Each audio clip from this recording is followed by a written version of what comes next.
Follow-up lang po, you have mentioned about the Chinese ambassador. A maritime law expert recommended na patalsikin na lang daw po natin yung pong Chinese ambassador in Manila as well as his staff kasi hindi naman po nakakatulong na resolbahin ang issue. And the Makabayan Black lawmakers also recommended to patawag po ang Chinese ambassador para magpaliwanag at iakyat na rin po natin yung usapin na ito sa international body like the United Nations. Po everyone, regarding po sa June 17 maritime incident sa Ayungin Shoal, kung saan isang sundalo po natin yung naputulan ng hinalaki sa daliri. The President has spoken already about the issue and the government will settle the issues peacefully. But we have been doing that ever since. And China has been intensifying its aggressions and provocations. And just this morning, a group of fishermen reported that nakikita na po nila yun pong mga vessels ng China Coast Guard 30 nautical miles away sa pampang po ng Masinloc, Zambales. And Senator Amy Marcos is pushing for the investigation of the maritime incident on June 17. How about po sa atin sa House of Representatives? What do you think should be our course of action to prevent China's further aggressions? We stand by the President's statements. He's our Chief Foreign Policy Architect. We support him 100% on that score. In his statements known to all, he says we shall be a friend to all, an enemy to none. Although we are saddened very much by our neighbors' actuations, we are very saddened by China's very aggressive behavior.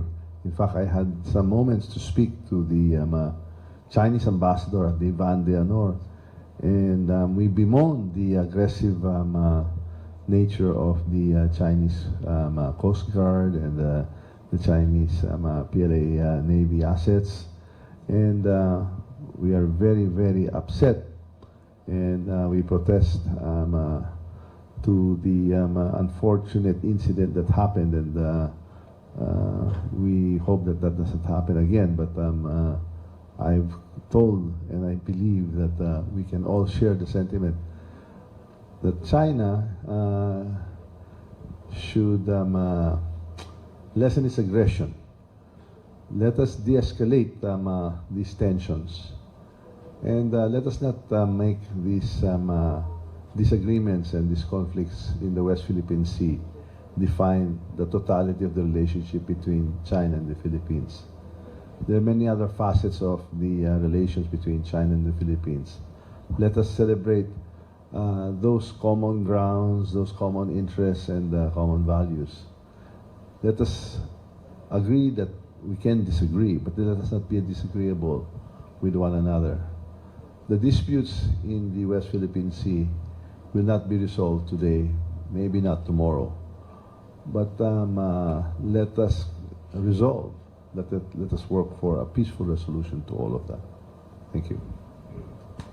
Follow-up lang po, you have mentioned about the Chinese ambassador.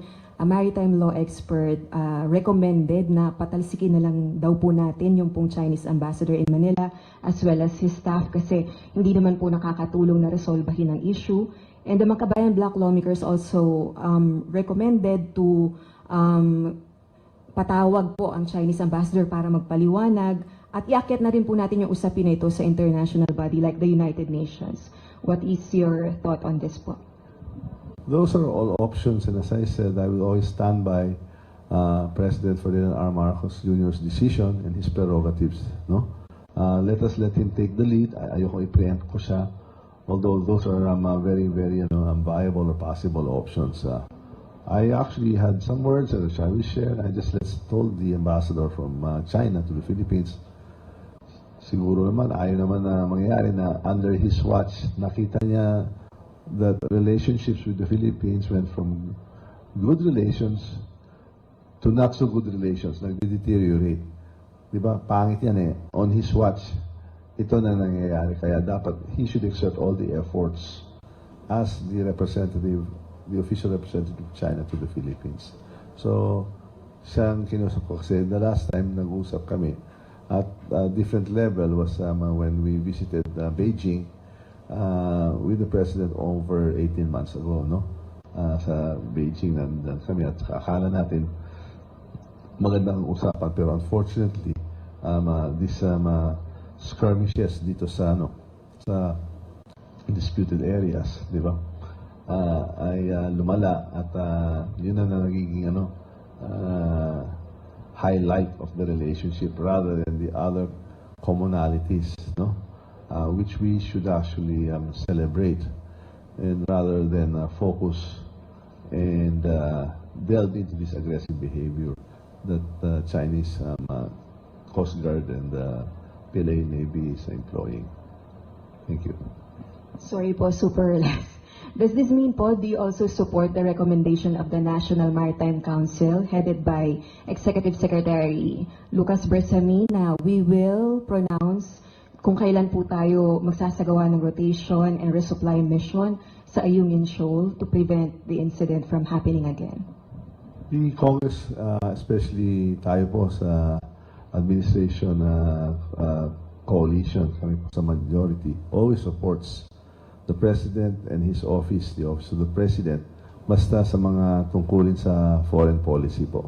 Thank you. Thank you po. Thank you, Rosalie. Before we end our press conference, we invite our honorable guests to share their brief closing remarks. Speaker? Sir. Go ahead, sir.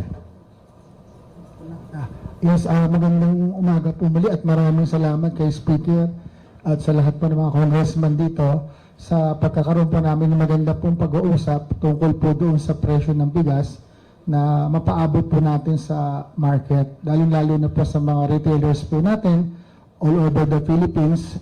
Ito po yung isa po sa itutulong po namin na maramdaman po sa bawat merkado yung papasok po na EO62 at yung sinasabi po natin na 15% tariff na maramdaman po ng mamamayang Pilipino. So inaasahan po namin yan, nasa mga 45 pesos to 46 or 44 hanggang 42 po yung ating mga presyo po ng bigas sa market pagpasok po nitong July po sa 15% po na tariff po natin. So isa po yun sa amin pong itutulong po sa freezing sa Philippine Rice Industry Stakeholders Movement. Maraming salamat po.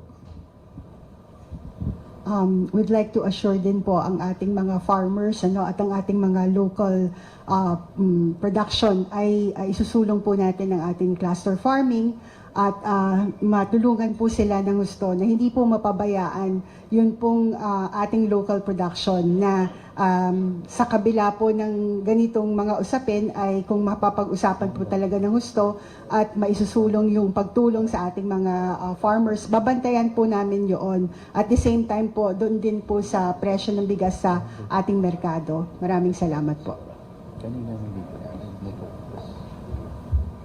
With that, this concludes our press conference. Thank you all for coming.